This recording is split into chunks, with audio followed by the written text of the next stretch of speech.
দুর্নীতির একাধিক লক্ষণ আমরা দেখছি। প্রথমে যখন একজন নারী প্রার্থী হিসেবে আমি এই হলে ঢুকতে চাই, বঙ্গমাতা হলে, আমাকে আটকানো হয়, বলছে প্রার্থীরাও ঢুকতে পারবে না। প্রার্থীর এজেন্ট আছে কি না আছে, প্রার্থীরা এসে তো ওই জায়গায় ভোটগুলো দেখতে পারে, সেগুলো আমাদের ঢুকতে দিচ্ছিল না। পরবর্তীতে আমি যখন জোর করে ঢুকেছি, উপরে গিয়ে দেখে মেয়েদেরকে ভোট দেওয়া হচ্ছে না।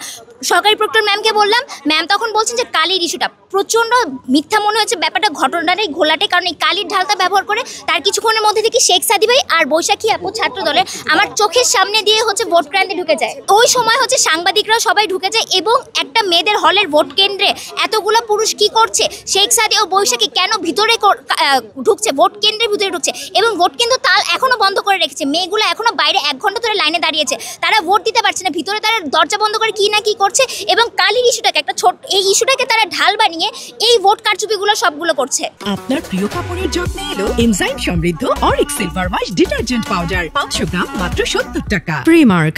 হঠাৎ করে দেখলাম যে ছাত্রদলের যে ভিপি প্রার্থী এবং জিএস প্রার্থী ভিতরে ঢুকে গেল, যেখানে হচ্ছে আমাদের ভোট কেন্দ্র, সেখানে ঢুকে গেল।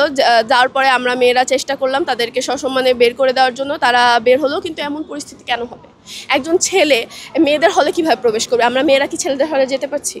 আমরা তো যাওয়ার চেষ্টাও করতেছি না। তো এই জিনিসটা প্রচুর একটা ক্রাউড সৃষ্টি করছে, যেটা আমরা চাইনি। এমন একটা পরিবেশ ঘটছে। আমি এই হলের না, আমি একজন প্রার্থী, আমি হলের পরিবেশটা, ভোটের পরিবেশটা দেখতে এসেছি। দরজা বন্ধ অভিযোগটা তারা বলছে যে যারা ভিতরে আছে তাদেরটা আমরা হচ্ছে আঙ্গুলে হচ্ছে মার্ক করে দিচ্ছি, কিন্তু এটা আসলে কি, এটা আমরা বুঝতেছি না, আমাদেরকে বোঝানো হচ্ছে না।